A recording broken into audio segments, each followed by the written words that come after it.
Here we are again. This is a video on system schema and force diagrams for part 2.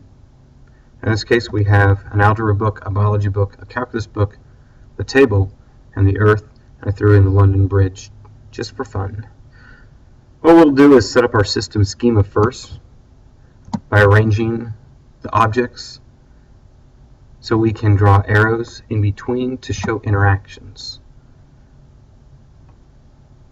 The next step in the system schema is to draw a circle or draw a dotted line around the system in question.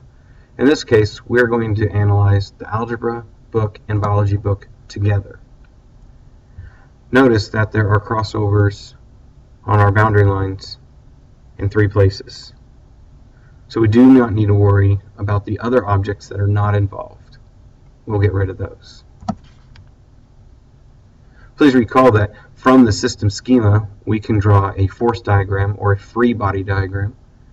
In that case, we are going to shrink this down to a single dot. From that dot, we are going to extend our force vectors or describe our interactions with the objects in our system.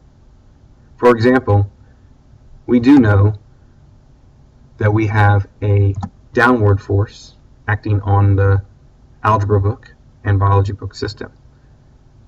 For this case, we're going to show that there's a non-contact gravitational force the Earth exerts on the algebra book. Likewise, there's a second downward force acting on the system towards the center of the Earth, and this one is the non-contact gravitational force the Earth exerts on the biology book. The final interaction, or crossing over that boundary line for our system, is a support force that is perpendicular to the surface. In this case, it is the contact normal force the calculus book exerts on the biology book. If we look at the system as just a body of itself, we can call it the book system. We'll replace our algebra biology book system with that book system. Therefore, we can take our contact normal force and change it to a contact normal force the calculus book exerts on this system. This works the same way for the interaction with Earth. We can go ahead and graphically stack our force vectors to show that when they're added head to tail, they can make one larger vector or one resultant vector that looks this way. We'll have to rename this to go with the book system to the non-contact gravitational force the Earth exerts on the book system.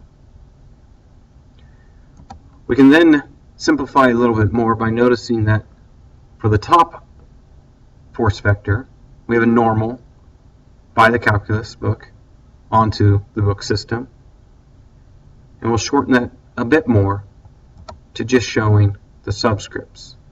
The top one reads the normal force by the calculus book onto the book system, and the bottom gravitational force by Earth onto the book system. And our free body diagram or force diagram is done.